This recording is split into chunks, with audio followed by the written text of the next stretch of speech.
Fáilte, welcome to this episode of The Language Question, Ceisne Tangan, a conversation about the Irish language and its history for anyone curious about their relationship with it and its role in our identity. Our guest in this episode is Caoimhín De Barra. Caoimhín is a Corkman and Professor of History at Gonzaga University in Washington State. He is the author of Gaeilge, A Radical Revolution. This call ended up being a deep dive into Caoimhín's extraordinary story, which has led to him raising his children through Irish on the west coast of America, and then into a discussion of what are some revolutionary ideas for the future of the language as he outlines in his book. As always, I would really appreciate your feedback and would be eternally grateful if you would follow, rate, and review the show. Please also be sure to sign up at thelanguagequestion.com/resources to get your complimentary valuable learning resources and to ensure that you stay up to date with upcoming episodes, guests, and to receive exclusive content. Anyhow, here goes with this episode. I hope you enjoy it. Gumwina tú soltas.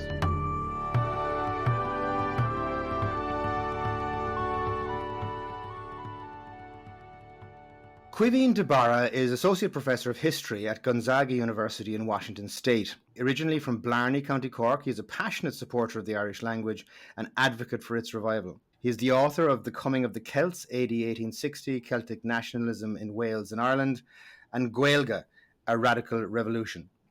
Caoimhín na cara tá fáilte is fitherót agus is mór an ónóir doing tú a bhelin an show. Well, Caoimhín, it is a fantastic honour to have you here with us today, and we really appreciate your time. I have just been reading back over Gaeilge in preparation for this call today, and reminded of what an excellent work it is. But what I would love for you to do for our listeners today would be maybe let's start where you do start at the beginning of Gaeilge, which is about your story in Irish, Misha agus on Gaeilge. Would you mind taking us from there? Yeah, sure. Like a lot of people, I struggled with Irish in school. And I say in the book, I for a long time I felt I hated it. Although it wasn't so much that I hated the language, I just hated being bad at it. By far my weakest subject in school. I remember just the kind of misery of knocking my head against the wall because I couldn't make any kind of headway in the language. I remember a couple of things that, in particular, that when I was in primary school, basically, I had a couple of phrases, a couple of words I'd learned off, like shmera dove, I think was one, and so I was always trying to fit that into sentences because I knew what that meant. But really, I was very kind of very limited knowledge of Irish. Even the difference between ta and vi, I didn't fully comprehend it. I knew they were somehow related, but didn't understand that one was the present tense and one was the past tense of the verb to be, and I used to mix that in with my writing. And that stayed with me all the way through primary school. I was very weak at Irish, by far my weakest subject, the only one I regularly failed. Went into secondary school for the first 2 years. That continued. I was just brutal at Irish. It improved a little bit in third year. I got a teacher who I guess he could tell I was weak, and with the rest of the class kind of figured that we needed to go back to the beginning. And so with him, I did improve, but I still got a D in Pass Irish in the junior cert, which really wasn't very strong.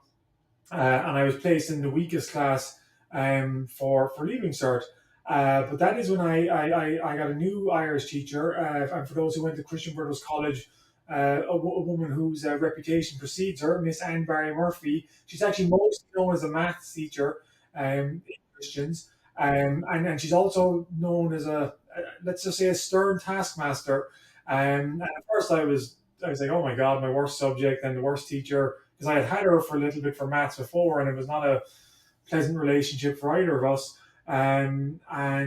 But she basically placed a strong emphasis on rote learning. And I know for a lot of people that's everything that's wrong with the language, but I was actually good at rote learning. It gave me the confidence. Slowly but surely, I got better at the language. I began learning it. For the first time, it began making a bit of sense to me. I still did Pass Irish, but I got an A in Pass Irish for the Leaving Cert, which was a big turnaround from the Junior Cert. And for the first time, I felt maybe a little bit overconfidently, because as I was to learn, I wasn't quite fluent yet, but I certainly felt that I had a hang of the language for the first time, in a way that I hadn't had before that. You touch on a couple of very, certainly your story resonated with me very deeply because I was somebody. I think I must have gone to school a little bit ahead of you. I did a thing called the group cert followed by the inter cert. So, Okay. but again, I did pass Irish for the leaving, got a C. I didn't rise to your heady heights. Um, but certainly for me, Irish was a demotivating influence because I was a good student and I picked things up quickly. I was, and but Irish just always made me feel, just like that I wasn't good at learning this thing, Yeah. and yeah, and I think that was part of my rejection of the language from quite a young age. Another thing that I just picked up from reading again about your experience with Miss Barry Murphy was the idea, I think, or certainly I got the impression that as we're coming to secondary school, there was kind of an assumption that, you've been doing Irish now since you were 4. So therefore, you kind of must have picked up a certain kind of standard of it, which is assumed, I think, at secondary level, or certainly was when I was there. Yeah. And so we don't ever get kind of grounded in the basics of the language. Let's say, like we might do maybe even in starting up, if you start French in Ireland, you start French or German or any of the European languages for the first time as you go into secondary school and you Yeah. start learning with the basics. Like, for instance, I recall going back to learn Irish as an adult. And I mean, frankly, I was never aware that there were male and female genders Yeah. for nouns or any of those kind of basic concepts had never been explained to me. So I mean, I know I want to come back to teaching because I know because one of the kind of lazy kind of criticisms of the state of Irish is that it's the way it's taught and it's taught badly taught. But certainly the educational experience was a mixed one, shall we say, for us. Yeah, absolutely. I mean, it's, and I was the same as you. I don't want to say I was never taught it. I just don't know, did I really even take it in? But maybe there was a bit of an effort to teach. I mean, I do remember doing um, tables of verbs in the past tense and the present tense and the future tense in primary school, and it just didn't make really sense to me. And yeah, but it certainly is. I mean, it's a very common experience that people struggle with Irish.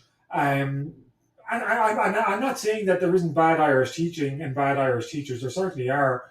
Um, but I think, and I don't want to preface the conversation too much, but I think there's a difference between saying, well, you can teach Irish better or teach it worse, and it's possible to revive the language on 40 minutes a day, 4 times a week.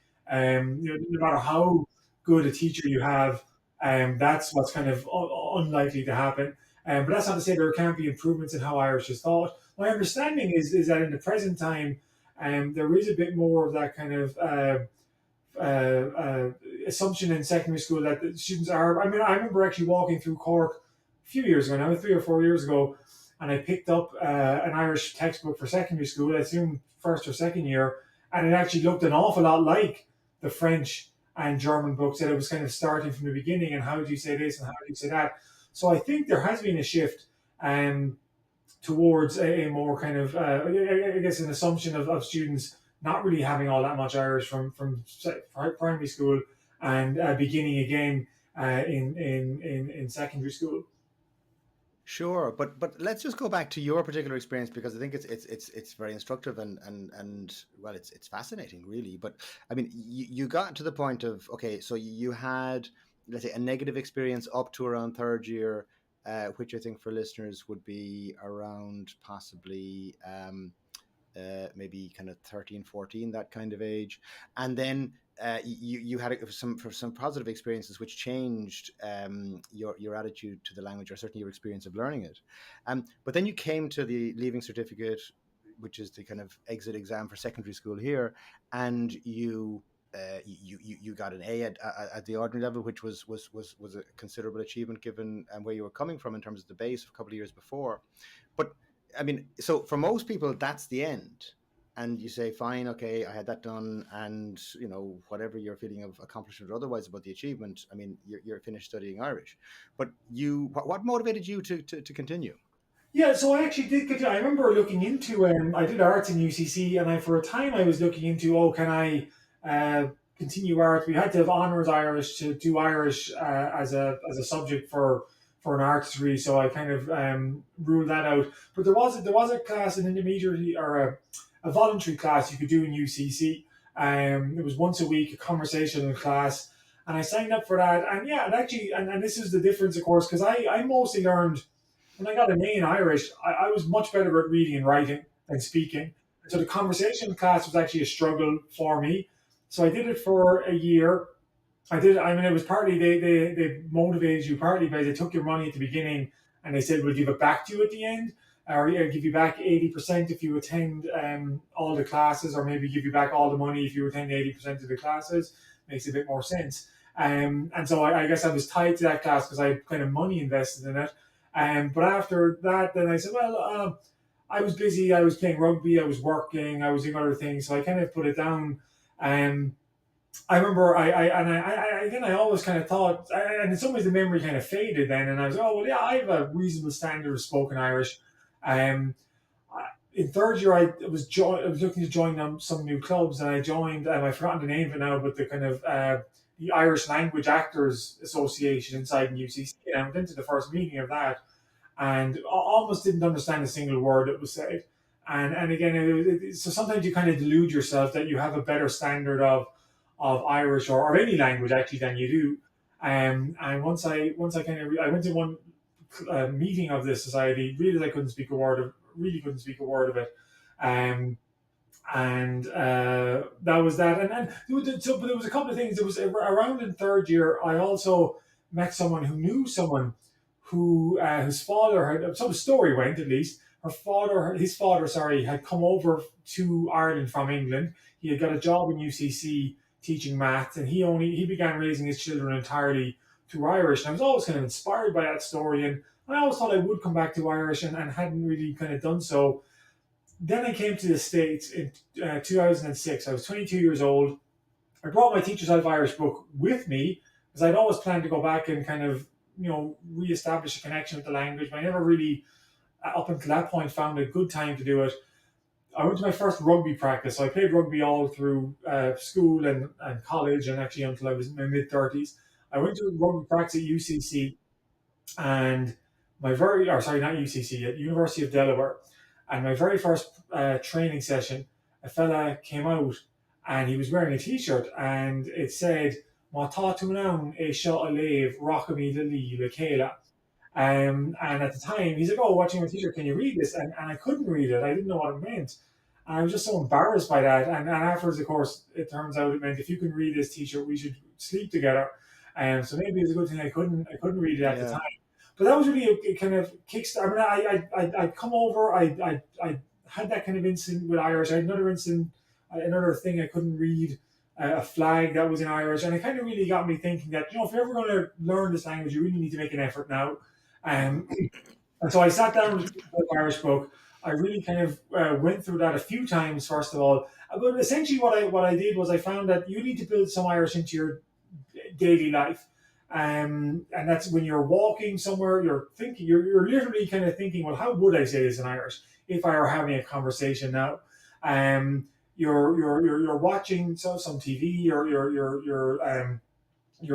listening to language, you're reading conversations and stories, and it was from that kind of base I kind of built up my standard of Irish. It was a little bit every day. Some days more than others, but there was always at least 15, 20 minutes every day that I committed to Irish. And from there, I worked my way up to fluency, and it probably, I mean, it's still probably developing.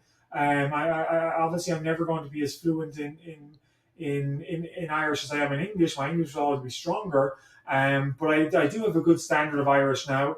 And when I had children, my first child was born in 2015.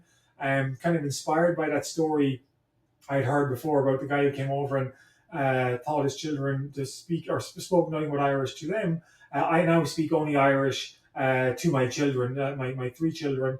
Their ages 7, 4, and 11 months. And yeah, I only speak Irish to them. So it's kind of I've gone 180 degrees, I guess, basically, with my relationship to the Irish language. Phenomenal. And that's something I'd love to just pick up now. You just mentioned in terms of your family, because that is really extraordinary and just such a wonderful thing to hear. But I would love to just maybe get a snapshot of what Irish looks like in your life now on a daily basis, let's say outside of education or learning the language. I mean, um, you're living in Washington State in the United Yeah, States. I mean, I believe your wife is American. American. Sorry, Yeah, okay. she's American. Yeah. So she doesn't speak Irish. I understand. Is that correct? Or She doesn't really speak Irish. She understands a lot of Irish now because she hears it spoken all the time in our house. I mean, she's exposed to Irish every day, so and she can say a few things actually in Irish, but mostly she has listening comprehension, pretty good listening comprehension, but not any kind of spoken ability. And then there's my three children, and they're interesting. They're all at kind of different phases of their Irish. So what I've learned a little bit in raising my own children. Um, and again, and this sometimes speaks back to the struggle teachers have at school. But so my eldest daughter is 7. I've only ever spoken Irish to her. I've only ever spoken Irish to all of them, but she's the oldest.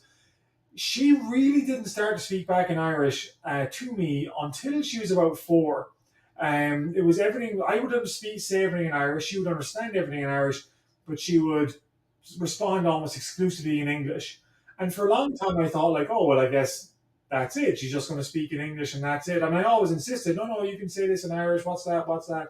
Um, but at the age of around 4, 4.5, it really started to change. And she started speaking more and more Irish.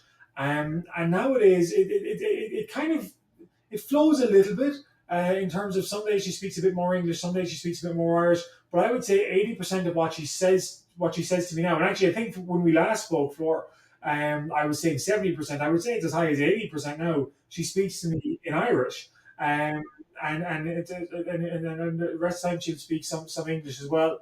Um, my second daughter is 3 going on 4, and she's only now starting to speak. She's only starting to kind of speak to me in Irish. For a long time again, she was English only. Last night, actually, we even had at least for my mind, was a breakthrough. So we were at my eldest daughter's soccer training, soccer practice. And I took the younger one over to the toilet as we were going over, and she was up my shoulders, and we were walking by, and there was a fella standing on a bench. Just a couple of young fellas hanging out. They were standing on a bench, and my daughter says to me, "Oh, Daddy, why is he standing on the bench?" In English, she says that in English, and I said, "Oh well, ní lisagum saoirse," and I said, "No, I don't understand that." And she whacked me on the head, and she said, "Tá is a good." And she said that but it was even like kind of she was saying, "Well, ní lisagum," and saying, "No, tá is a good." She even understood the difference between a good and a gum. That was actually something of a breakthrough that's happening. So it's always a work in progress with them. But I found that my eldest daughter, at least, she's speaking pretty good Irish. My second oldest is only starting to come along, but I think I'm hoping she'll copy her elder sister and advance through Irish. So that's my day like in Irish. When I get up, my daughter gets up at 7:20. I usually get her out of bed. I make her breakfast. That's all done. Everything through Irish. Take her to school. That's done through Irish. Um, and when at home, my other daughter and my son, I only speak to them in Irish. I go off to work. That's obviously mostly in English. I come back. I pick my daughter up from school. Again, that conversation is all in Irish with how her day in school went and how that was. And at home, just with interacting with them all the time, those conversations are only in Irish. Well, certainly at my end, they're always in Irish, depending on what child I'm talking to and what their level is. There's more English than Irish sometimes. But absolutely, it's Irish every day in this house, and that's why my wife has picked up a reasonable understanding as well, because she, by osmosis, from learning from the children. phenomenal. And tell me, I guess it's just probably too early to be able for this to occur yet. But do you and can you would your oldest daughter ever use Irish when speaking to her younger sister? Um, Yeah, that's a little bit, but she tends to default to English almost always. Unless although there was a couple of times I remember she was saying I heard her talking to her sister in Irish, or I was there and she was talking to her sister in Irish, and I said something. Oh, how come you're speaking in Irish to Saoirse? And she says, "Oh, because I know you that makes you happy," or something like that. And then again, I hadn't asked her to do it or anything. Yeah. Uh, but it was, but she was trying to butter me up for something. Is actually what it was really about. And so she knew one way to do it was to talk in Irish to her sister. Um, I'm trying to work on that a little bit more, but I guess that yeah, I have thought about that in terms of how can I kind of enhance that naturally without being a bit too overbearing. So I would love to see her speak more Irish to her younger sibling, but mostly she doesn't. Mostly she speaks in English. Mm, mm, mm. And I suppose now your coming stages are getting older and they're going to school in English, of course. Yeah. You are you have you any thoughts around kind of learning resources for them around Irish, or is that something you're kind of supporting at home? Yeah, it's mostly I'm doing it at home. I did Duolingo with my eldest daughter for a while, until she kind of started. At first, she was excited about it, then she kind of thought it was a chore, and I've left it off for the time being. The one thing I do want to think about is her her reading and writing, because she's not nearly as capable in reading and writing as she is in speaking. She can say almost anything she wants, speaking in Irish. But it's hard to find the time to build into the day where okay we're going to set aside even 5 or 10 minutes. So that's something I do want to do. I do want to work at it. But like a lot of people, it's just a time commitment that I'm. Well, actually, to be honest, what it is that she's not old enough to kind of understand why it's important that she reads a bit. So everything just seems like it's homework from daddy, and so I guess the fact that she's talking Irish, I guess I'm kind of taking that. Okay, well, we'll continue to do that for sure. Um, Whether I can get her to read as much in Irish, I'm not sure. I guess it's not a battle I'm willing to take up just yet. But I am conscious of it because we have tried a little bit before, and I am worried that eventually she might get to the stage where she almost, she's fluent speaking Irish, but not as much ability to read or write it. And so yeah, so I'm conscious of it, but not really a fully fleshed out plan of how to kind of achieve full literacy yet. No, well, look, I mean, I mean, what you're doing there is just extraordinary. And you mentioned the question of it being a chore, maybe in doing something like Duolingo. How does that Yeah. feel at times? I mean, is there a question ever that there is a resentment or any kind of issue about using Irish, or is that just completely natural for them? Or they will always communicate with you in Irish, and is there any aspect to that that strikes you? No, well, yeah, I get. I mean, there certainly is. I mean, I think my daughter. I mean, she speaks Irish because I get her to speak Irish. I ask her to speak Irish. I mean, it's kind of a constant reinforcement of, look, you need to say this in Irish. I wouldn't say resentment, not in the way that there is at home when it comes with all the baggage of Irish. If you're trying to get an 8 or 9 year old at home to speak Irish, that comes with a whole lot more kind of than just that your interaction with the child, because there's a whole kind of world out there they can plug into of negativity about the Irish language, if that makes sense. And so it's not resentful of that. And my daughter, for the most part, she's not resentful for speaking Irish, because mostly it comes naturally to her. And for her, it's just whatever she says, and she doesn't know a word in Irish. She just happily plugs in the word in English, and goes on. Um, but it does take effort on my part to kind of re-insist on it. Look, you need to say this in Irish. It needs to be said in Irish.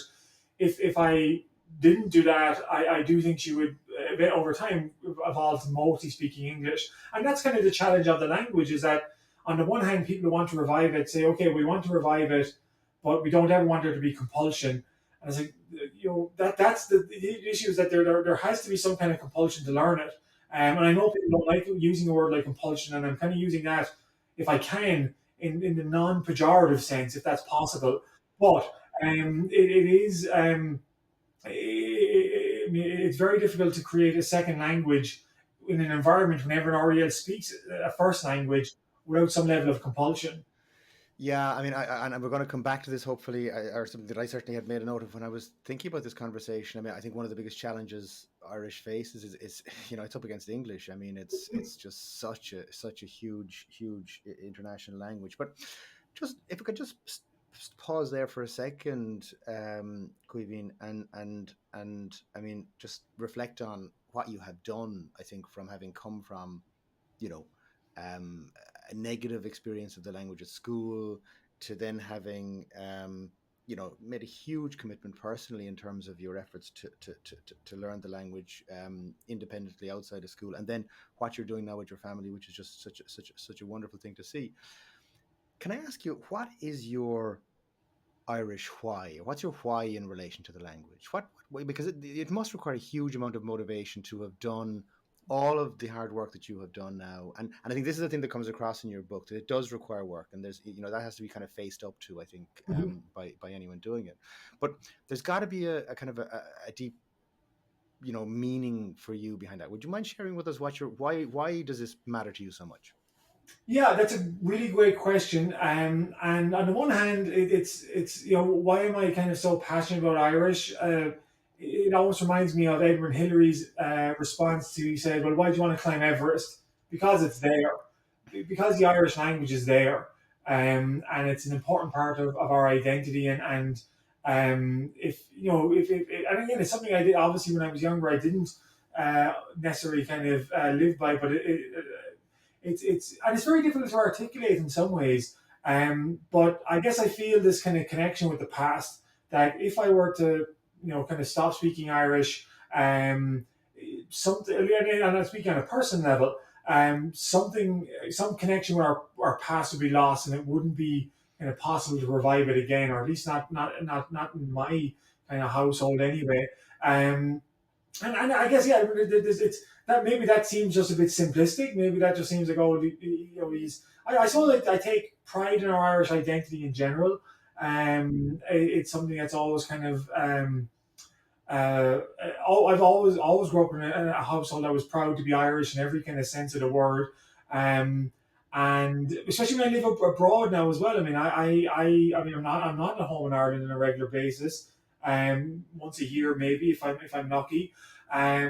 Maybe in some ways it's also a personal way of kind of keeping in touch with Ireland by speaking the language. And so, yeah, so you ask a great question, and I don't know if I'm necessarily answering it fully, or if I can even separate the conscious parts from the subconscious parts that are kind of driving me to learn the language. But I suppose that the short answer again is to go back to what I said at the beginning, because it's there. Um, and I don't really know any other better way to kind of articulate it. Oh, I think you've encapsulated so many things there, and I feel very. I mean, I ask you the question why, because I ask myself the same question at Mhm. times, and Yeah. there's a lot to that. But can I just maybe pick on, because I know, at least I understand from just from my very very superficial study of what you do, is that language and identity is a special area of interest for you in the in a historical sense, and particularly. I mean, but so could you maybe just maybe, if you like, delve a little bit into the relationship between language and identity, and your personal identity as an Irish person? How does that? How do you feel about that? Well, I mean, so there's language and identity in the broader sense of the word, and I think I talk about this in our book, that the Irish people are one of the few people actually who have a kind of nation state, have achieved independence, and based on an identity, in some ways that they've lost. And so what I mean by that is that um, if you look at most of the countries of the world, they either speak the indigenous language, as it were, um, or they're or, yeah, or they never had an indigenous language, or well, a better way of saying it is that the indigenous languages have fallen so far away and been utterly replaced by another culture. In particular, I'm talking about the secular colonial societies of the United States or Australia. That there is no, at least there's not people. It's possible in the United States and in Australia, mostly the kind of white people, of course, to imagine that they don't really have a connection with the Native American past, and I guess in some ways they don't, obviously. Um, but Ireland is one of the few countries in the world where we imagine we're a settled people who kind of lived on this island for all time. Certainly, some people have come in, and there is a mix of people. Of course, it's not all a kind of mono. Uh, um, or I guess what am I saying? There's not really a kind of single kind of cultural identity that's always held in Ireland.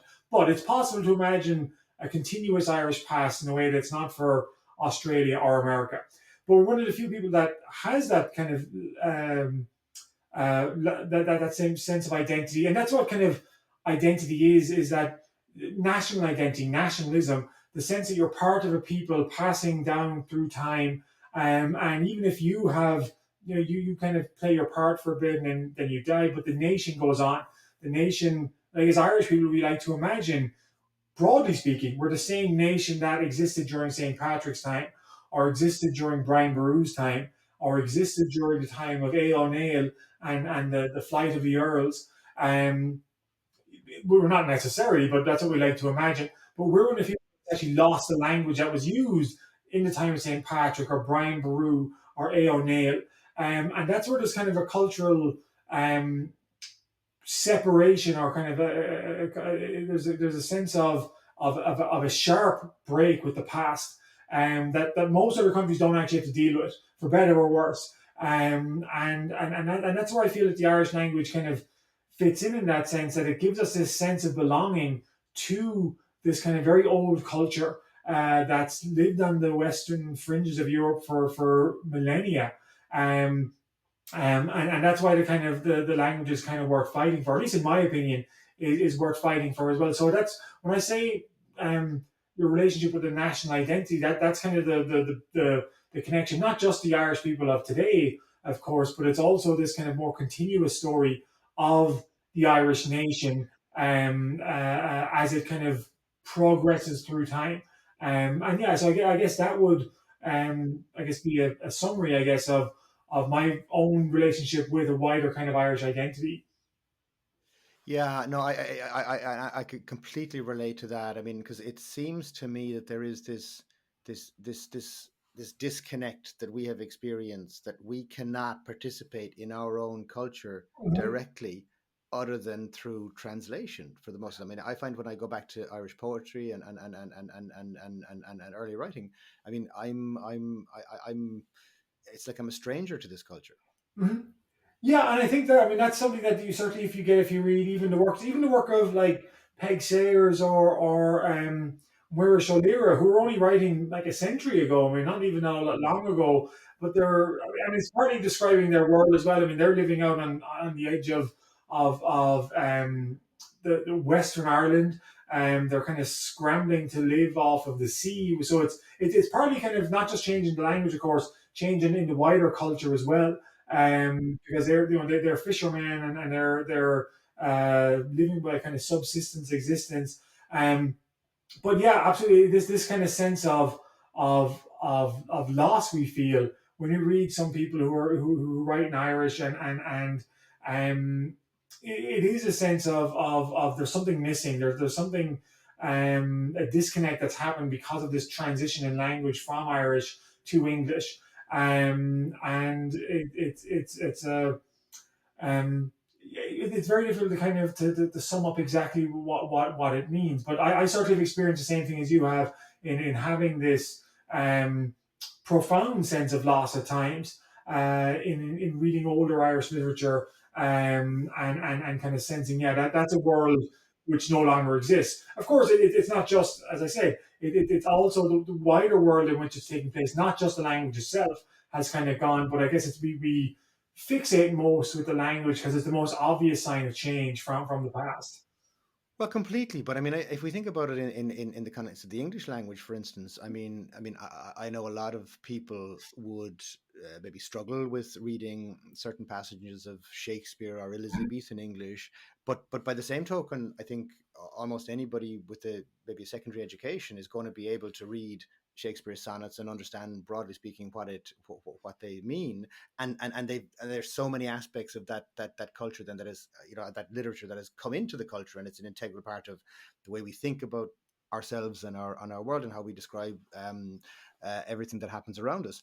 And we just in the absence of an understanding of the Irish language, we don't have that connection here. I mean, it's and it would be absurd to think that wouldn't. I mean, let's say that an English person wouldn't be able to understand Shakespeare, for instance. Yeah, I mean, it's well, again, Shakespeare, of course, is. I mean, that's our. I mean, I see Shakespeare as an English writer and not an Irish writer in that sense. I get what you're meaning about the wider kind of cultural significance of that. That someone with a reasonable level of English can mostly get through a Shakespearean text. But I mean, I said I always have this duality of, on the one hand, I can appreciate it because it's Shakespeare, because of course it's a work of English and a work of great literature, but it's not my literature ultimately. I mean, of course, I'm an English language first speaker, but I do feel that that's something that is in some ways is foreign and imposed on us, and it's yeah, I guess we're kind of at the stage where we or at least I can say, look, that's something that if I can understand it or make meaning of it, that's obviously great. But the questions like that, I guess, don't interest me as much as the ones you do asking about the Irish language and why we feel a sense of profound kind of loss. I mean, you also say Shakespeare, but Shakespeare is actually also considered modern English anyway. I mean, it's old fashioned, but actually modern English compared.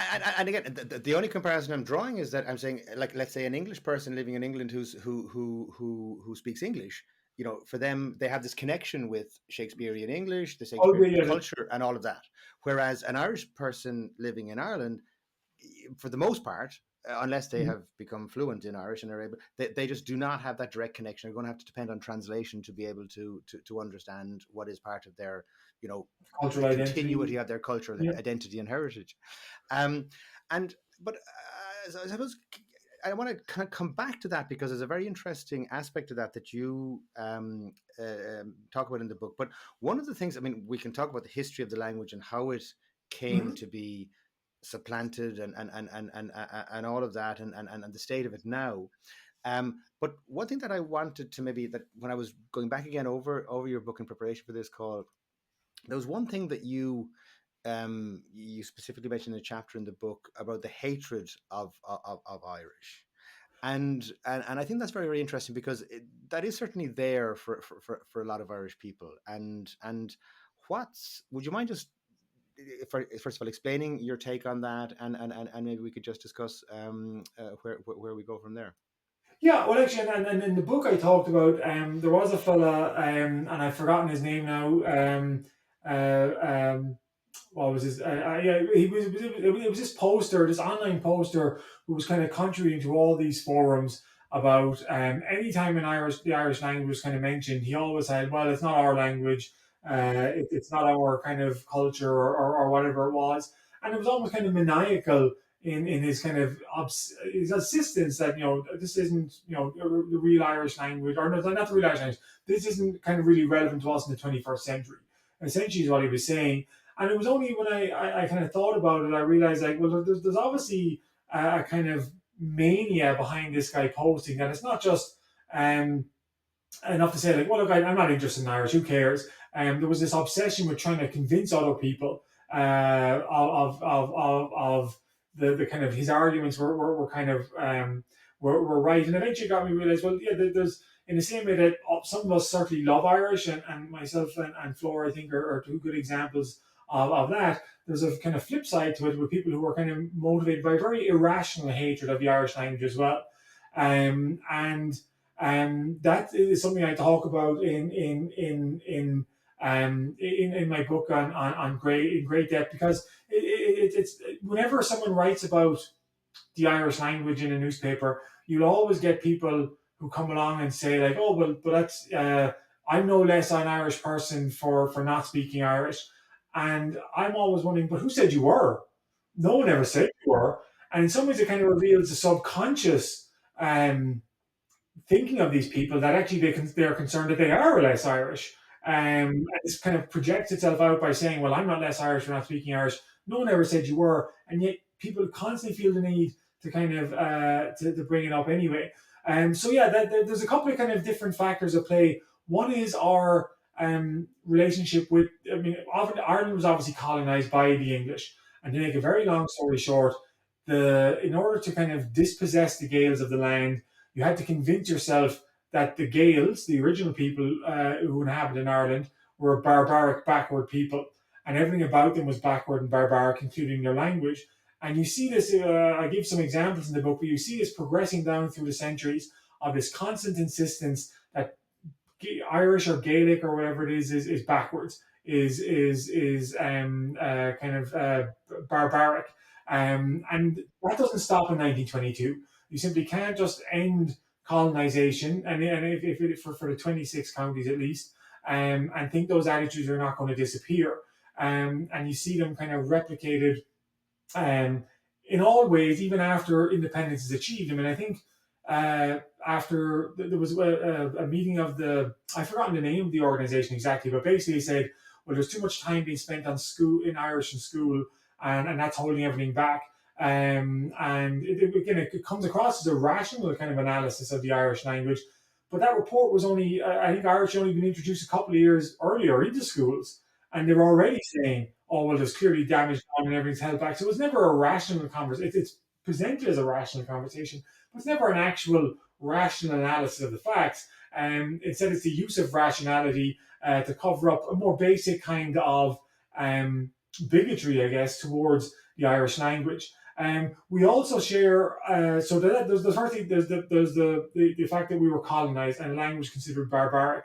And as a kind of way of drawing the comparison, I highlight that I think the statistics are from Nigeria. It's like 70% of women have bought skin lightening products. And I understand that Ireland, when we bring up matters of race, that's always going to complicate things. I'm not saying it's an exact parallel, but it also shows the power of colonization. That when people 100 years, or maybe 100 years, 70 years, 50 years after colonization has ended in Africa, there are still people, large numbers of people, who think there's something wrong with the color of their skin. I mean, that is a testament to just how powerful colonization is. Secondly, we have our membership of the English-speaking world. The English-speaking people are not unique, but are certainly more sensitive than others to other people, to kind of basically having a hatred of any language. You see that because what's said about Irish in Ireland is a dead language, pointless teaching it, better off learning French or Spanish, whatever it is. Go to Canada. They're saying almost the exact same thing about French, even though French is, by any definition, a global language, first language in I think 29 countries in the world, or one of the official languages at least in 29 countries in the world. People are saying the exact same thing there. It's saying, oh, we should learn Spanish. No, so they'll say we should learn French in Ireland instead of Irish, but they're saying we should learn Spanish instead of French in Canada. And then you go to the United States, and again, people are complaining about Spanish there. Oh, there's too much Spanish. No, there's too much Spanish being spoken. People need to conform. They need to adapt and subsume themselves in the culture rather than speaking Spanish. So the point is that no matter where you go in the English-speaking world, there's always a problem with the other language, and it basically is that there's the desire to kind of reject other languages is what's prominent in all English speaking countries. And then you come up with some reasons to kind of justify it. And then the third strand, which I already mentioned, is that in Ireland, essentially, we have an identity crisis by the fact that we're an island that mostly should speak Irish, or at least our ancestors spoke Irish, and yet we don't. And that manifests itself in a couple of ways. But people kind of realize, those who oppose the language would realize that the kind of identity crisis would be resolved if the language simply went away. And so some people, not a majority, a minority, frankly, but some people are kind of dedicated towards that kind of goal of, oh, well, the language is totally irrelevant, and should just be forgotten and done away with. Yeah, I mean, I have to confess, I certainly suffer from that identity crisis, and did suffer from it, and would have been one of the kinds of cynical, person throwing their eyes to heaven in relation to when you ring let's say I ring as a lawyer, I ring the land registry and I get a message about, having the mess. When I was years ago, when I would get that, I would be literally, exasperated at the idea that I had to undergo this, and the waste that this was involved in this and so on. Yeah. But I mean, I think, and looking back on it now, with the benefit of just some maybe reading on it and some reflection on it, I mean, like, I think probably, and this is I believe this is a thing that, I mean, Irish was essentially, well, at least English was the prestige language Mhm. here, or it became the prestige language, and that became a very deep, cultural thing. I mean, Irish was a language of poverty. Irish language of, and it was per, portrayed as barbaric, going back to, Spencer and all the time here, back to the 16th century and so on. But even when we come later into the 19th century, when we look at, the period of O'Connell and immigration, like, the language of the future, the language of prosperity and power and access to any kind of power or economic prosperity was only going to be through English. I mean, Mhm. parents deliberately wanted their children taught exclusively in English. It was the Mhm. language of literacy, as far as people were concerned. And I mean, it seems to me that, you know, still runs very, very deep. Yeah, I mean, I mean, it's such a complicated kind of answer or kind of thing to kind of analyze in some ways. But yeah, it absolutely has not gone away. Mm, Ireland became independent, or at least 26 counties became independent in 1922. Um, but again, those attitudes do not just kind of disappear overnight. That there's a long kind of cultural play of these attitudes long after the colonizers themselves have actually gone. And I understand that there are people out there who would maybe listen to this and say, "Oh no, I'm totally free of any kind of colonial influence," and but yet I resent the Irish language. And I would just ask them, if you ever have a kind of um, a rational analysis of why you actually hate the language. Because for most people, it should just be okay. Well, you didn't like it in school, and that's it. But it gets so much deeper than that. It is kind of a deep, almost subconscious kind of anger towards the language, as opposed to kind of, well, no, this is just exasperated because it's the. I'll give an example. Actually, this is an example of Welsh, but I think the same thing holds. I was texting a Welsh friend before, and actually when I met him in Newark, Delaware, I met there was two twins actually, or both twins. They were both Welsh, they were both rugby players. I picked them up for their first ever rugby training and took them along. At the time, I was learning Welsh myself, and I said, "Oh, do you guys speak Welsh?" And they're like, "Oh no, dead language, stupid language, waste of time, blah blah blah." And I thought, fair enough, and I said nothing more of it. And then one of the twins kind of quit straight away, but the other one kind of hung on for a while. And about 6 or 7 months later, I got talking to him. We were talking about this and that, and he kind of said to me like, "Oh, I wish I was fluent in Welsh." And I was like, "Oh," because he had said 6 months before, he had totally like rejected it. And I remember asking him, I kind of really brought home to me the kind of the duality in some ways that a lot of people have towards the Irish language, kind of hating it on the one hand, and secretly or maybe not so secretly wanting to speak it on the other. And that's, I guess, what's happening with the Irish language in Ireland today as well. That a lot of people profess a great kind of hatred for the language, but some of them at least also kind of want to speak it as well. And yeah, those are the attitudes that they're understandable.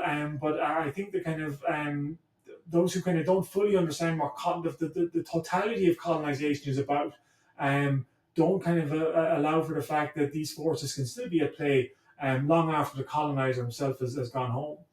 yeah. And it's like there's some kind of cognitive dissonance or something going on, I mean, because I Hmm. mean, and the other thing you talk about, and thing is, and you look at numerous different surveys that have been done, and they're just kind of online polls. But I think, I mean, okay, while there might be a majority or a minority. It's still a minority that are maybe negative towards the language. It's maybe Yeah, 20%, 80 yeah. percent that type of thing. And you have a majority of 80% who are well disposed.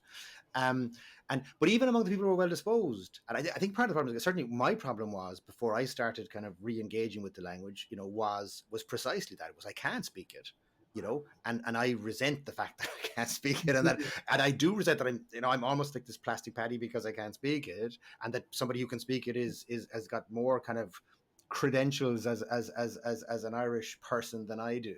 And maybe nobody's saying that, but that's the I certainly had that feeling, I think. Mhm. And I think that manifests itself then in a kind of a very negative reaction and pushback. But even for people who are well disposed to the language, you can just see, you said it yourself, I mean, you're extraordinary. You've done just an extraordinary level of personal growth and work and learning in terms of learning the language. And few people are willing to, or have, are able to, or are willing to actually just make that kind of personal commitment and stick at it. And I think that is a problem. There isn't a kind of a magic wand where you can suddenly just become a fluent speaker. And I think that creates a problem for a lot of people. But maybe just to pivot the conversation slightly into a broader conversation around this, is that, I mean, okay, so history is history. We, to use that awful phrase, are where we are. And the language was I think, okay, we talk about the famine as being, let's say, the a critical event in terms of Mhm. the end of the language as a community language. But I think other writers have mentioned this, and I think you quote that, is that it's arguably, it was already late, or whether or not it was too late, but it was certainly late in terms of the survival of the language at the time of the famine. But certainly after it, it was I think you called it a dramatic acceleration Violent of, accelerator. yeah, Yeah. of the demise of the language. So we come to, let's say, the end of the 19th century, Conor na Gaeilge, and the kind of revival movement, and then obviously the whole independent struggle for independence and foundation of the state. And so we had that whole revival thing, and I think there's a general consensus that was a bit of a heroic failure. Maybe kind of that's Mhm. heroic. We do heroic failures well here in Ireland, I Yeah. think.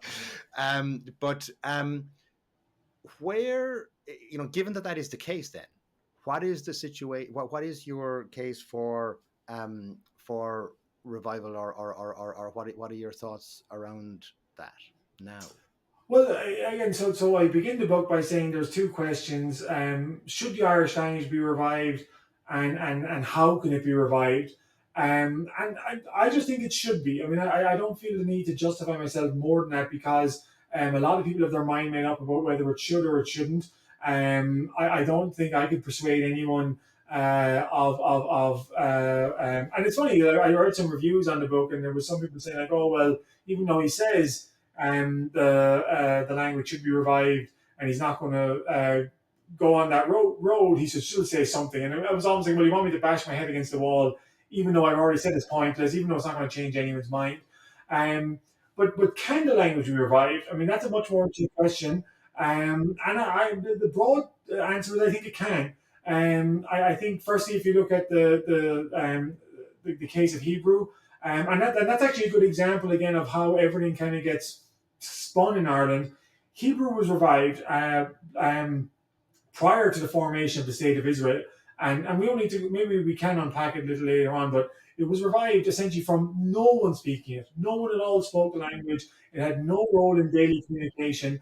Um, One man started speaking it to his children, or his children, his child, and he from that kind of simple standpoint in the 1880s, it's now the language of Israel today. And so the fact, and just without totally going into lengthy details about how it was revived, there was no need for community language in Israel, or in Palestine it was at the time. That's often what's said, is like, oh well, they had no common language, and so they needed a common language, so they invented one, or not invented one, but they re-established Hebrew, which makes zero sense. Because even you would say, well, if only 10% of the population spoke Polish, well, then Polish would make a better choice than Hebrew. But anyway, it doesn't matter, because actually the revival of Hebrew was the exact numbers are not clear, but at least a majority of people already spoke Yiddish. So I'd say that at least over 50% already spoke Yiddish, and yet they were to put that aside and begin learning Hebrew instead. Now, the Hebrew they kind of learned, is it exactly like the biblical Hebrew of the days of yore? Not really. In some ways, it's kind of an invented language. And in some ways, if Irish is to be revived, it would also be strongly influenced by the kind of Hiberno English we speak today. It wouldn't be you wouldn't have a pure return to the Irish of Peg Sayers or anything like that. But without so that's where I think, I mean, the question is that can Irish be revived? Yes, it can. Um, does Irish have to be? Do we all have to agree, or what's a better question? It certainly can be revived, and it's up to the Irish people themselves whether they want to revive it or not. All I would say is that I think the problem with the Irish language or reviving of it is that people kind of get too fixated on Irish as a kind of pastime language. That kind of it goes back to what people actually think language learning is about. I think people who don't speak a second language think language learning is a bit like downloading an app, and that once you have that app downloaded, then you have the language forever. You can take it out and use it when you want, and then put it back in the box, and it doesn't go away. Whereas, and you know this, Flores, as well as I do, when you actually learn a second language, you're conscious of how it always needs to be spoken. You need to keep speaking it, or you will lose it very quickly. Um, so what I would kind of want to see more than anything is anyone who's interested in the language, not even that they necessarily have to speak the language today as such, but that there's an appreciation for what a language revival would entail, what actually would be involved in it, how could it be revived, and if we at least got to that as a starting point, then we could maybe kind of think a bit more kind of clearly about what reviving the language would mean for the Irish people, and whether it's a worthwhile project or not. Yeah, I mean, because one of the things that has jumped out at me recently from having these conversations, and particularly speaking to native speakers, who grew up in the Gaeltacht, a number of them have said to me, "Look, I have no worries or no fear of the Irish language, but I'm deeply fearful and distressed." I think was how some of them put it to me about the Gaeltacht, the Mm-hmm. Gaeltacht being, something that is under huge pressure, as something that is going to survive as something, as a place like they were born into and grew up in. And what's your perspective on, because you're obviously, you're a learner and a user of the language in internationally outside of Ireland completely, and I'm saying that you're a native Irish person, Mm-hmm. but I mean, what are your thoughts on the Gaeltacht and the language, and do you have any kind of views or reflections on that? I do. I would preface it by saying that, and as I said in my book as well, I'm not a Gaeltacht man myself. I've only spent limited time there, so I offer this more as an outsider view than as someone who's deeply invested in Gaeltacht affairs. Um, so, I mean, for the most part, I think the language is already gone in the Gaeltacht, or at least as a community language where you're going to hear it regularly. I haven't heard it really. I mean, when I've gone to the Gaeltacht, a little couple of snatches here or there. For comparison, I'll talk about Wales again. Just comparing the Welsh language is much stronger than Irish. I remember I was in Aberystwyth, which essentially in Irish terms is even a brack Gaeltacht. It's not even a full Welsh speaking area. Um, but I heard the house I was staying at. I was staying there for 6 weeks. And they were all just Welsh speakers in the house, and they only spoke Welsh cleaning up the house. I went up to the National Library. Now, the National Library in Aberystwyth is a bit of an exception because they're looking to hire people who only speak Welsh, but every single person in there, the security guards, the cleaning ladies in the canteen, they all spoke Welsh while on the job, and nothing but Welsh.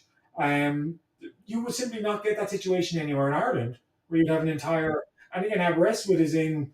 It's not even in the heart of Welsh-speaking Wales. And actually, the last I didn't really spend any time in the real heart of northern Wales in particular, where it's strong. But I remember I took a bus from Aberystwyth up to Carnarvon, I guess is the main town there, yeah. And it was a strange bus actually. That it was a 3 hour bus journey, but it was also the local bus, and so it was actually only people getting on. People would get on for 10 minutes and get off. I was the only person, at least when I travelled, who took the bus the entire route from Aberystwyth up to Carnarvon. So it's about 3 hours. It's a good long journey. When I started in Aberystwyth on the way back, almost exclusively English speaking. But as we started going further north, you start getting more Welsh speakers get on and English speakers get off. And by the end of the bus journey, it was only Welsh speakers on the bus. There was even a guy got on and he was kind of, I'm trying to, how do I say this politically correct now, but it was basically a kind of homeless guy or a half homeless guy, or the kind of fellow who'd get on a bus who's going to talk to anyone and you don't really want to talk to him. That was kind of the way he was, and he got on and he kind of sat next to him and right behind me, and he started talking to her in English, and she only responded in Welsh, and then so he then switched to Welsh. So even the absolute down and outs in northern Wales were fully bilingual. And so when I compare that to Ireland, yeah, I don't know if we have that anywhere really, or only very. I mean, even in the Gaeltacht, the Irish is a minority language, and so having said that, I mean the situation in Wales is much better, but it's also you're starting to see the decline come in there as well. So I'm not saying that the Welsh language is going to be it has got a recipe for success that the Irish language does not have. It just could be that the decline of the language is much slower there. But I do fear absolutely for the Gaelic. I fear that it's actually mostly gone already, that we have the Gaelic as officially recognised, but the fact that where is it a community language? I mean, there are certainly some small pockets, but they are very small in comparison to the Gaelic itself. Can the Gaelic be revived as something separate and apart from a wider Irish revival? I'm not so sure. But I certainly think that the basic expectation that all your all demands, for fully Irish language kind of dealing with administration, dealing with the police, or dealing with the police, the Gardaí, dealing with all the bodies of state. Even now, they don't have that. Never. So that would be the first basic step I would take towards achieving some kind of equality for the language. But the short answer is, yeah, I would very much be concerned for the future of the Gaeltacht as well. In fact, I largely think it has significant damage has already been done, even in those parts of the Gaeltacht where Irish is nominally the first language. Mm, mm, yeah, it's interesting. Although we have a vibrant cinematic culture now coming out of the Gaeltacht na Déise, and the in there, it's extraordinary. We've had two major films in the last 12 months. So what does, if we say, let's say, and the Gaelic was the gold standard, or is the gold standard, shall we say? But what's then, if you say that that's probably, and again, not to be, giving up on that, but that as a matter of fact, it faces great challenges. This is recognized, I think, by Gaeltacht dwellers. What does the future look like if a revival can be achieved? What would a future look like? And how would you see that unfolding in terms of a resurgence of the language, if that could be achieved? In the Gaeltacht or in general? Or just generally, just how would you see that unfolding? Yeah, I mean, so again, there's the Irish and the Gaeltacht, and the Irish that's kind of more a bit more widely spoken, which is kind of the Irish of the second language kind of speakers. I mean, what sometimes is referred to as schoolboy Irish or Dublin Irish. And I suppose I'll say firstly that if the language is to be revived, for better or worse, it's going to have to be a lot of schoolboy or school children, Dublin Irish, the urban Gaeltacht, as opposed to the kind of traditional Gaeltacht. And that's not my kind of wish necessarily, but it's also impossible to avoid within the process of we're trying to get people to speak more Irish and speak less English.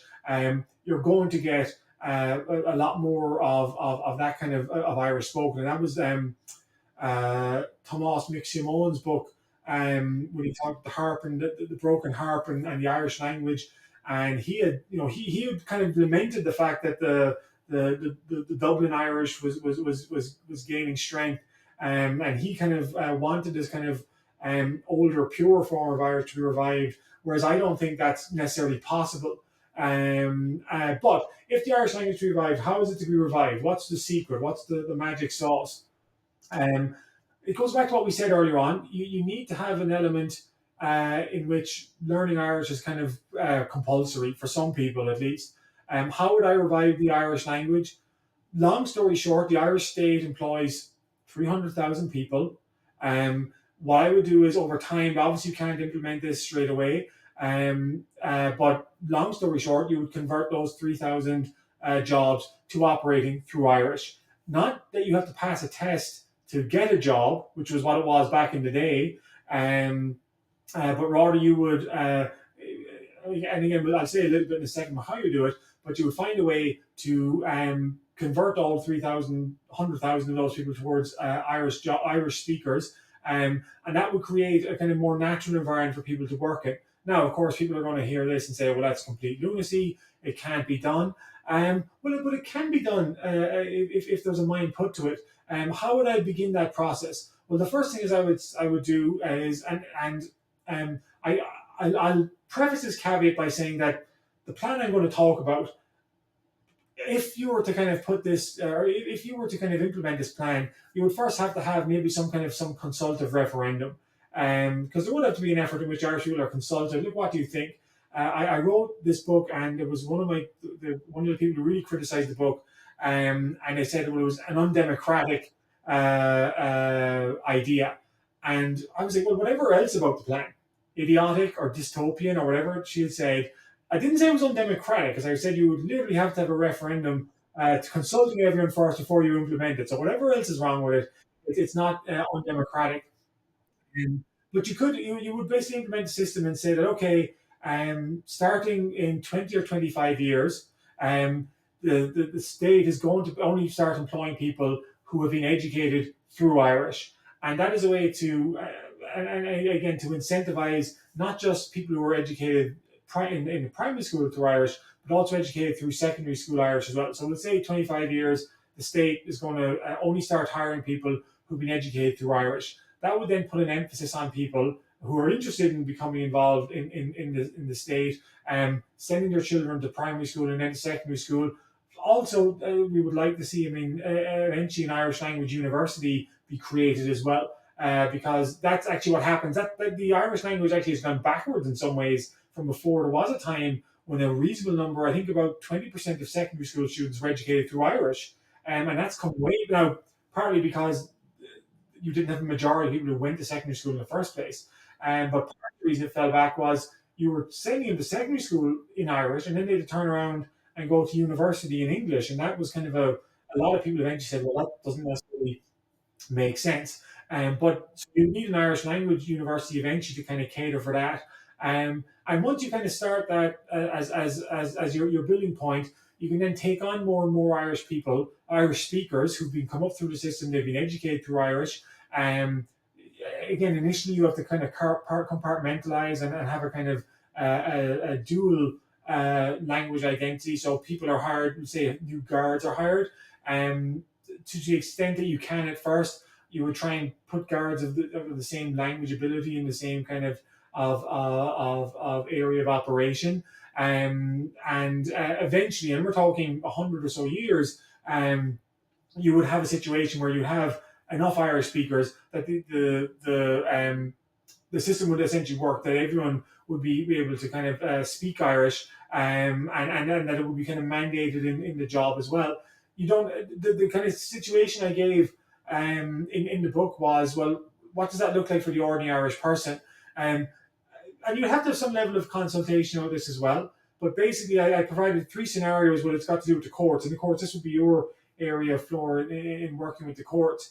You could have a situation where, in the future, the judge and the solicitors would speak Irish. But in the case of an English-speaking defendant, or mostly an English-speaking defendant, case A would be that the entire proceedings would operate through English. Uh, B would be that, well, most of the proceedings will operate through Irish, but when that person is kind of consulted, they'll switch to English. And case C would be that it will be entirely through Irish, and that person will just have to struggle along as best they can. I'm not necessarily saying that case C is the best one from an individual rights point of view, but in terms of actually making the language progress, that's what would help it progress much faster. That there would be people compelled to kind of speak Irish, even if Irish was kind of their second language. I know that's not exactly perfect, and maybe that would be too much for people, and if it were, so be it. But that just shows you the kind of range of different kind of options that could exist for how a language could be revived just in the legal system itself. To a lot of people, I know this will sound like pie in the sky, and kind of high notions that aren't going to be grounded in reality. But I do actually think that if you implemented the system that we said at the beginning, and that in 20 or 25 years, all new hirees are going to be who are educated through Irish, that certainly would place a much greater emphasis on the language, and people would like to see their children educated through Irish. Not forgetting, of course, that the Irish state already is struggling to meet its commitments to the Irish language and just providing an Irish education. So that caveat notwithstanding. Yeah, and I want to pick up on that because I mean we do have. I mean, since we last spoke, we have had the recognition, or I suppose the end of the derogation, where Irish was not a full official Yeah, language of the EU, which was ceased earlier this year in 2022 as we're having this conversation. yeah, So now it is a full working language. I think probably despite maybe the best efforts of the Irish government. yeah, But and we also have an Irish Language Act that has been passed, which now is looking at maybe introducing a target of 20% of employment in the civil service that would be fluent speakers. What do you think of? Do you think it has to be a kind of a big bang kind of approach, like you mentioned, with a kind of a 100-year plan and a 25-year kind of lead-in time and that kind of thing? Do you think it requires something and your book is called A Radical Revolution, so I'm thinking it probably does from your perspective. But what do you think of these kinds of incremental steps that have been taken in the meantime? Well, incremental steps get incremental results, but not really maybe the wholesale change you want to achieve. I mean, I'm a little bit skeptical about the Irish state and its kind of lip service to Irish about wanting 20% of the people employed who can. I mean, and you could certainly measure that. I mean, and that would be something that would be potentially achievable if they're going to actually implement it. But to what extent are they actually going to even implement it? I'm not so sure. That it sets these tasks without ever really kind of putting teeth into them, or kind of really kind of meaning them at times. But even let's say that there was 20% of let's say they meet their target. Let's say they get 20% of the speakers or of the civil service can operate through Irish. That obviously is well. I mean, how is that going to be measured? First of all, in terms of just because someone can speak Irish, that doesn't always necessarily mean they do speak Irish. In fact, you see that from the census figures, that there's a disconnect between the people who actually can speak Irish and do speak Irish on a regular basis. But let's just say that 20% of the civil servants can speak Irish. That is mostly going to be going to catering towards for people who already want to use Irish in dealing with the government. Is that going to create? And it certainly would create a little bit. It would create a little bit of a bump. Maybe you get a couple more people who would learn Irish who otherwise wouldn't have.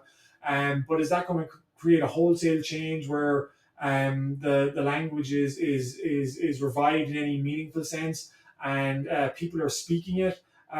in their communities now in a way that they are, or speaking their communities in the future in a way that's not happening now?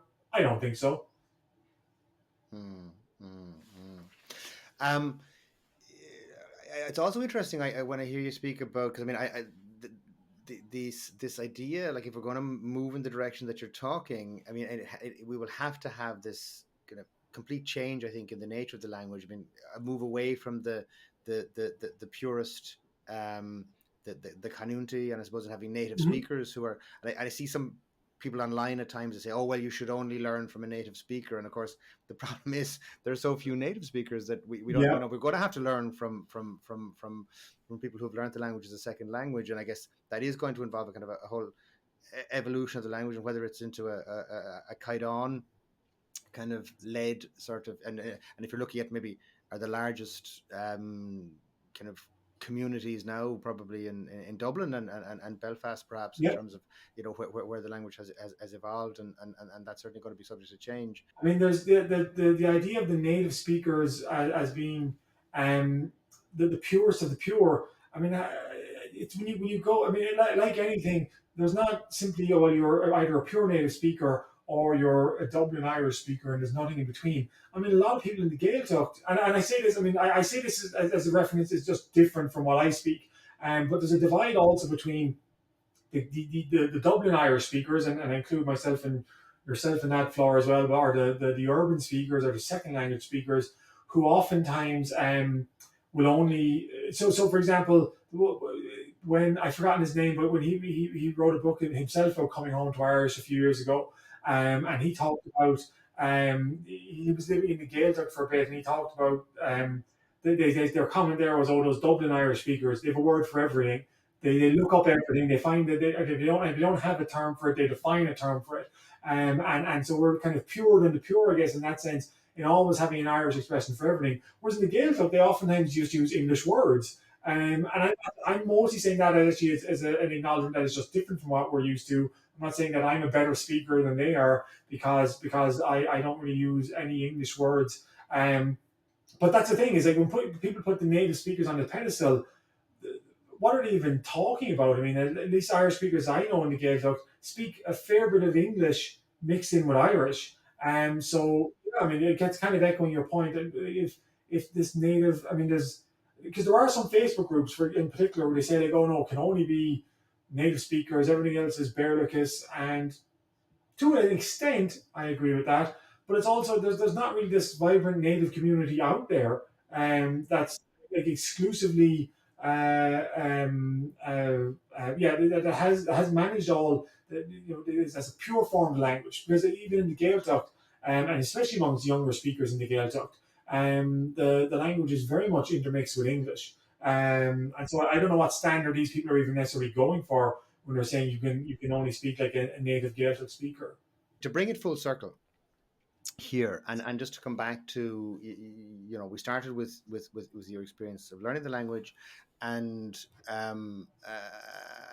and then how you evolved to how you use the language today with your family. How do you see that? you know we've spoken now about what might happen in terms of what could happen in terms of a revival of the language, or one particular kind of view of how that might be approached, Mhm. and we've discussed various different things in terms of how the language has evolved, or its history and its reality today. How do you see your future with the language, and that of and your family that you're raising now through the language? How do you see that into the future? Yeah, that's a really good question, and I actually I find myself asking that a lot. That I'm very aware that I'm still kind of in a um, I guess an ever evolving situation, and that it could go kind of a couple of different ways. Because it is, I mean, as you said, Flor, it is a big sacrifice on my part. I mean, English is my first language, Irish is my second language. I do occasionally find myself saying, "Oh, how do I say that?" And mostly I'm able to. I mean, the phone here is a major resource where if I'm not exactly sure how to say something, I just look it up, and then we plug that word into our vocab and we continue on. I guess I'm a little bit of a pessimist anyway, so that kind of is there's always a part of me is afraid that one day the girls will turn around and say, well, enough of your Irish now. I'm talking English and you can understand me. And I suppose I'll always speak Irish. I mean, I really have a hard time seeing that changing. Um, but I'm aware as my girls get older, they might be less inclined to speak Irish. Or certainly my eldest one is speaking more and more Irish now. But that could change again. As she gets more older, she gets a bit self conscious, as she starts to think her parents are kind of weirdos. Anyway, not just about speaking Irish, about everything, and maybe rebel against that. And so that's one possible, the project I guess could fail basically, and my children might not speak as much Irish in the future as they do now. But it could also continue in that we'll mostly still continue to have a bilingual household. My wife actually wants to make an effort to learn more Irish, to speak it as opposed to just listening and understanding it. And I think that would very much help reinforce Irish as one of the languages of our household as well.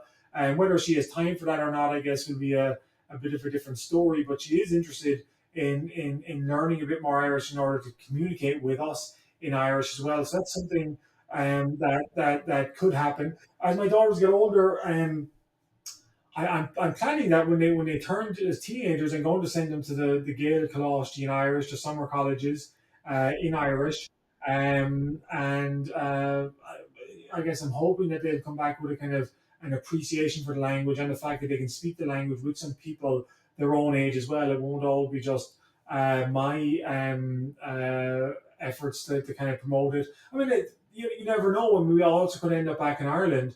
If the right job were to open up, I'd be very interested in actually working in Ireland. I think that's less likely, just given the nature of Irish academia and how it's very difficult to kind of get a foot in the door anyway. But it's certainly a possibility as well. So I'm a historian by training, Flora, and I'm always thought a good historian doesn't predict the future because they always get blindsided by something that kind of comes out of nowhere. But I am aware that there's, that my daughters, I suppose that I'll finish with an optimistic note, that my daughters actually do, and I know my daughters, my children do end up all being fluent Irish speakers, that they carry that into adulthood, that they continue to speak to me in Irish, and maybe even raise their own children in Irish as well. I mean, that would certainly be a best case scenario as far as I'm concerned, that they would kind of pass on what they learned as children themselves to their children going forward. So I'm not 100% sure that will happen,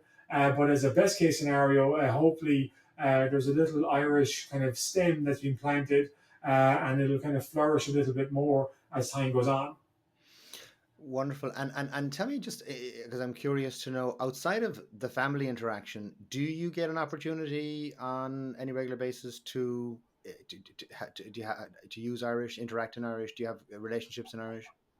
I do, yeah. I certainly have. I mean, there's certainly friends back in Ireland I only communicate with in Irish, and I do talk to them now. It's not every day, but there are people who I communicate with on a reasonably regular basis in Irish. I mean, in terms of my consumption of Irish, I mean, I watch a bit of TG Carr every day, or read Tuairisc Punkaí every day. So I always have that little bit of interaction myself. I mean, but there certainly could be more. I mean, as an adult speaker of Irish, in some ways I'm a small bit isolated as well.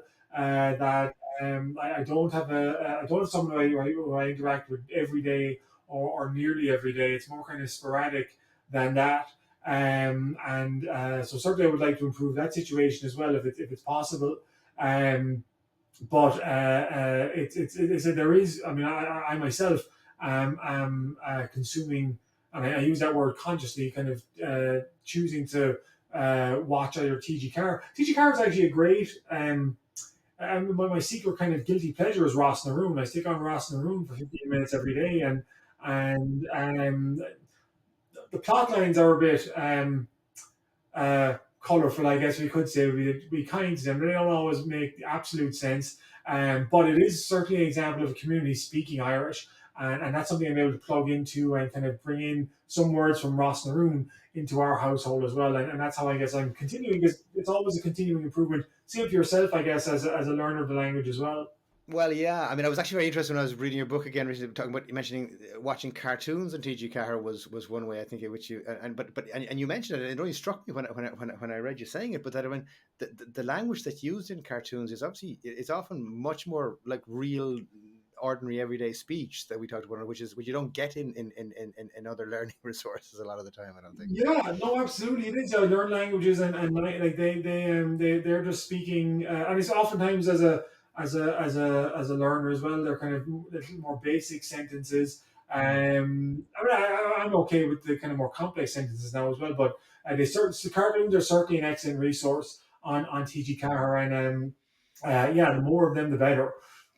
Absolutely. Well, I'm for that. Well, Yeah. a chuimhín a cara gur bh míle maithagad as ucht a bheith linn bhain mé ansúp as an scéal a rainn tú linn berbua agus bannacht a gara.